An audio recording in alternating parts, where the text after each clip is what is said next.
You're listening to Skills World Live with Tom Bewick. News, views and interviews in association with FE News. David Hoey, thanks so much for joining Skills World Live. How's things down in Australia with the coronavirus pandemic? Yeah, hi Tom. Things are good down here. Actually, I think there's one advantage of being an island. But, and a continent. Obviously the country. Yeah. Australia's faring pretty well. And I think it's a constant debate between lives versus livelihoods. Sure. But we're starting to lift restrictions and we're looking forward to the future. So let's hope that continues around the world. So are non-essential shops open now? I mean, because at the moment here in the UK, it's basically supermarkets, pharmacies and garden centres and that's it. Is more commerce actually open in Australia? Yeah, they're just starting to lift them in a gradual. I think the government did such a good job around restricting the damage and the deaths. So they're very hesitant and risk averse in opening it up. But at the moment, restaurants can have 10 people in them, but it's a start. Queensland still has its border closed to the other states, whereas the other states have opened it up. So we're right now in the middle of this transition and reopening, but being a federal system, each state is going a little bit at their own pace, but that is also driven by some states have had no COVID cases for weeks. Yeah. And others are still having numbers. So, that's the thing they're watching. Well, obviously, this is a global tragedy unfolding, but fingers crossed. I think we all hope for our economies and our livelihoods to get back on track as soon as possible. Now, by definition, David, WorldSkills has a globally dispersed workforce and a network of governance. I mean, how are some of the travel and other restrictions that countries have put in place, will put in place, likely to affect WorldSkills in the future? That's a really good question, and it's something that keeps me busy every day because as a global movement, you've got the different layers. You've got all the national activities.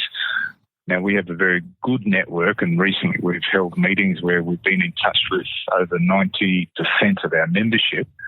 At the national level, we've seen most skills competitions cancelled. Some were postponed to the end of this year. Some were postponed to next year. We've seen in Europe, the regional event, WorldSkills Europe, was postponed from August through until January of next year. Yeah. And then Asia, Americas was something similar. But the WorldSkills International competition in Shanghai in September 2021 is still full steam ahead for that date because we're risk managing, risk mitigating, but because it's so far into the future, we should be okay. But of course, it's anyone's guess as to whether we eradicate, whether we manage, or we get a second, third wave come through. Indeed. I mean, there's just so many unknowns, isn't there? There's the unknown unknowns, as Donald Rumsfeld might have once said.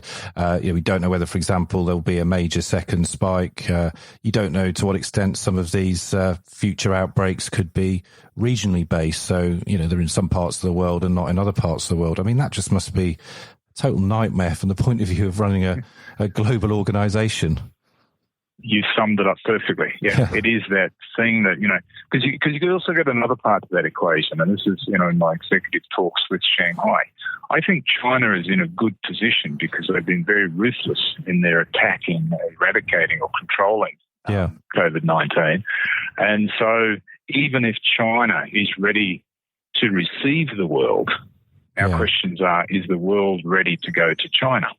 And indeed. I think there's a number of equations around that, or a number of contributing parts to that. One is we've found that I think a lot of budgets for 2020 are in abeyance at the moment. Money was given out at the start. But the real question is going to be, what are budgets for 2021 going to be like? Secondly, you've got every country's, their priorities of expenditure and how many will be able to go. And then those who do go, what size teams will they send? And will people still have what's their risk appetite for travel? Yeah. So whether you've got the government saying, yes, you can go, and then you've got the insurance aspects and all these other things, will individuals feel comfortable traveling internationally again? So, it's a whole new world we're going to be going into. Indeed, a big challenge, but I'm sure if there's one organisation in the world that can work its way through this problem or set of problems, it's WorldSkills International. Now, look, I just had a question with you about, I mean, you may be aware, there's a bit of a campaign underway here in the United Kingdom to bring back Global WorldSkills event. Obviously, we love the competition here. We did host it at the Excel in London in October 2011. I mean, how realistic do you think it is for us Brits to expect the global event to be back on these shores within the decade? Well, I think it comes back to the bid that is ultimately put forward by WorldSkills UK and the stakeholders. But one thing that is very clear to us is that WorldSkills UK are highly respected internationally. They're engaged, they're influential, they're doing great work. They contribute, obviously, at the national level to the UK agenda, but they're a very important member to us internationally, and they're helping drive the value of WorldSkills as an organisation with what it does and the international benchmarking. So I think that they would be in a very good position. They'd have the respect of a lot of members. Of course, it also depends on who they go up against, but it'd be a very good competition if it was held in the UK. And more importantly, I think for the UK, it would be so good in the post-Brexit and that sort of stuff, because the UK, like a lot of countries, now is the time to be showing the value of the skill. And it was interesting, like WorldSkills has just joined UNESCO's Global Education Coalition. Right. And when you have a moment of quiet, like we're going through in the world where people are working from home, apart from the amazing work that our healthcare workers have been doing, you actually get a real good insight. It's actually who keeps the world turning. And they're the skilled workers. Indeed. Their lights turn on, the water comes out of the tap, the deliveries turn up at your door. Yeah. And that doesn't happen without a skilled group of people behind the scenes. So I think now more than ever, the UK, like a lot of countries, are recognising the value of skills. Absolutely. I mean, again, it was one of those revelations at the start of the lockdown restrictions here in the UK. You go into supermarkets and actually see members of the public, visibly thanking the people stacking the shelves and the people at the checkouts, because they were just so grateful that somebody was still keeping the lights on and was still able to get those essential supplies. It's been a wake-up call, hasn't it, for countries as to who their essential workers, who are the people that are the backbone of their economy. And it just turns out they happen to be the same people that you will see competing at your brilliant competitions around the world. So David, just one last question for you. I mean, you may be aware of this Centre of Excellence that WorldSkills UK has set up. This is a partnership with the awarding body NCFE. Mm-hmm.